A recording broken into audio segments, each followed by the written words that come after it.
Lying in bed, tossing and turning, trying to fall asleep is a total pain. We all just dream of being able to put our head on the pillow and fall asleep immediately. What if I told you there was a few things you could do to fall asleep almost instantly? Well, I average a 90 sleep score, and being able to fall asleep quickly has been one of the things that's definitely helped me get there. So these are the 5 things that you can do to fall asleep almost instantly. First things first is reducing your blue light exposure before bed. One of the keys to falling asleep quickly is having very high melatonin levels before you're about to go to sleep. So reducing your blue light intake before bed is really going to help with this. There's been some studies that have shown that having blue light exposure for 1 hour, 2 hours before bed decreases your melatonin production up to 50%. So you want to try and avoid getting blue light in our eyes before bed. I made an entire video about how to get blue light out of your life before bed. I'll leave a card up here somewhere. But one of the big things you can do is get yourself some blue light blocking glasses. These are great because you can basically cut out blue light anywhere you go. So you just chuck these on and basically just blocks out the blue light. Other things you can do is set your devices to night mode 2 hours before bed. This is going to prevent their blue light output. There's quite a few things you can do. I'm not going to go into full detail on them in this video, but reducing your blue light exposure before bed is going to be very, very powerful at increasing your melatonin production. Melatonin is what makes you feel tired. It makes you want to fall asleep. If we can increase this hormone as much as physically possible before we fall asleep, that is absolutely the first place to start. Number 2 is making sure we're breathing through our nose. A lot of the time, we're breathing through our mouths when we're falling asleep or when we are asleep. And that is a really, really bad idea because when you breathe through your mouth, it's a very, very shallow breath. It's a very stressed breath. It's activating your sympathetic nervous system, which is your fight or flight. If you're in this state of fight or flight, you're not in a state where you want to fall asleep. If you're breathing through your nose, this is activating your parasympathetic nervous system, which is your rest and digest. This is a much better place for you to be in if you're trying to fall asleep. I mean, you can just think about this. If you sit there and you just do an inhale and exhale through your nose, you're going to feel very relaxed as compared to just breathing through your mouth, which is a much more stressful way of breathing. Now, the way that we want to do this to make sure we're breathing through our nose is just get yourself a bit of paper tape, right? A tiny bit of paper tape. This costs $3. You get it from basically any shop. Take off a bit of paper tape and just put it across your lips when you go into bed. And it's not painful to take off. What this does, it basically prevents you from breathing through your mouth.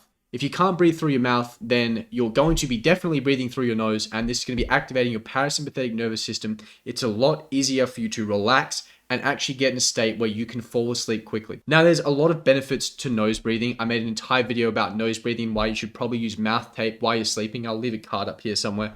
But nose breathing is really, really powerful because when you breathe through your nose, it acts as a natural filter and a natural humidifier. This is going to reduce your risk of getting sick.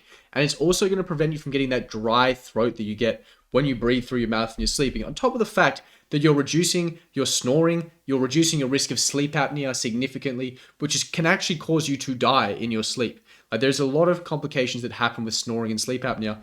Something like a simple bit of mouth tape, just making sure we're breathing through our nose when we're sleeping, is a very, very powerful thing to do to fall asleep very quickly. Real quick, if you would like to reach peak performance, I've left no stone unturned to giving you everything that you could possibly need, including an entire course on how to optimize your sleep.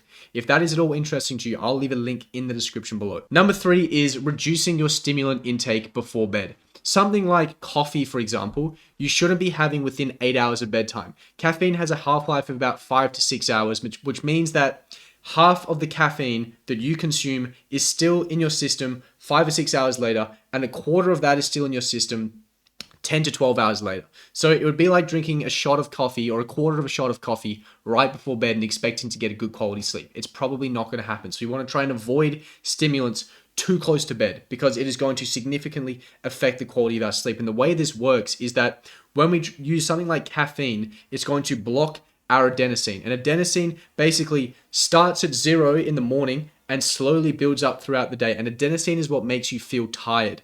When you drink something like caffeine, it blocks the adenosine receptors, which basically prevents you from feeling tired. So when you want to fall asleep, but you have basically 0 adenosine buildup, you're not going to feel tired. You're not want to go to sleep. So making sure that we're not consuming caffeine or any stimulants too close to bed, just to make sure we actually have that natural adenosine buildup so that we feel tired when we actually want to go to sleep. This will allow us to fall asleep a lot quicker. Number 4 is having a dark and quiet room. Now, having a really, really good room setup, a setup that's optimized for your sleep, is super crucial. Again, I made a video about this. I'll put a card up here somewhere. A lot of links to videos in this video. But getting a proper room setup is going to be very important, particularly getting a dark room and getting a quiet room. Now, there's lots of things that you can do to optimize your sleep in terms of your room setup. If there are 2 things you could do, if there are 2 products you could get, I would recommend, first of all, get yourself an eye mask. This, you can literally just put it across your face, and then boom, your room is dark. Basically, everywhere you go, you could be on a train, you could be on a plane, you could be in your bedroom, you could be in a hotel room. It's all just dark. Now, I was someone who thought, I really don't want to use a sleep mask because I don't like the way this feels. I'm not going to get used to it. Took me 2 nights. After 2 nights, I was used to this, and it was just a part of my life, and now I have a dark room wherever I go. So the eye mask is a very good one. If you're trying to optimize the darkness of your bedroom, I would always also look at trying to get some blackout blinds. Try to tape up the lights on your devices so you have no flashing lights. Just anything to reduce overall light intake before bed, because darkness is what produces melatonin. When the room is dark, when it is dark outside, your melatonin levels are going to rise. And as we talked about in terms of the blue light exposure, the higher your melatonin levels, the more tired you get, the more you want to actually fall asleep. So if you have a really, really dark room, it's going to allow you to fall asleep quickly. And this completely makes sense. I mean, your body just thinks it's nighttime and wants to go to sleep. People who buy new dogs and the dog is in the cage, it's a new puppy, it's really stressed and freaked out by the new environment, they literally just put a towel over the cage so it's just pitch black. And the dog will freak out for another 5 minutes and then go, all right, it's nighttime, and just fall asleep. Just conk out. Purely just from having a dark room. The melatonin level rises significantly, so much easier to fall asleep. So getting something like an eye mask, making sure you have a dark room, very important. Also, trying to get a quiet room is another good thing. Product I would use for this is something like some earplugs. Earplugs are just a great one because, again, chuck it in your ear. You can just sleep with it anywhere. So easy. It's just like the eye mask. It might take a few nights to get used to, but when you do, you just now have a significantly more quiet room, less noise intake, much easier for you to fall asleep. If you want to go a step further, get yourself something like a fan here, because a fan is going to give you a bit of ambient noise, and the ambient noise is just going to drown out any noise, any cars going past, any people talking, just a more consistent, stable noise. These kind of things are going to allow you to fall asleep a lot quicker. Number 5 is consistent wake and sleep times. How many of us look something like this? Monday morning, you're up at 7 a.m. You're in bed by 10 or 11. Tuesday, up at 7, bed 10 or 11. Wednesday's good. Thursday's good. Friday rolls around. You're out till 4 in the morning. And then you're getting up on Saturday at about midday. And then Saturday night rolls around and you're up till about 2 a.m.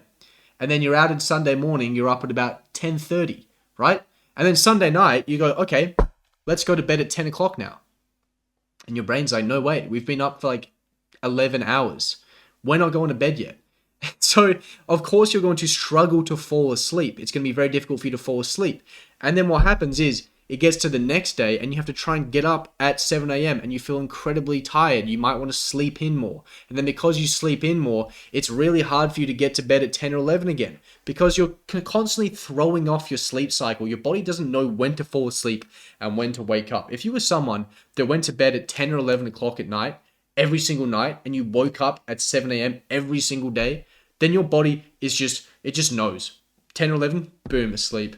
Up at 7, 10 or 11 rolls around, head hits the pillow, asleep straight away.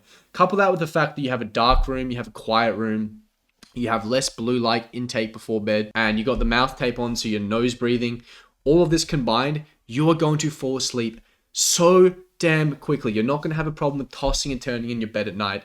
These are the 5 things that I do to fall asleep almost instantly. I hope there's some takeaways that you can incorporate into your life from this video.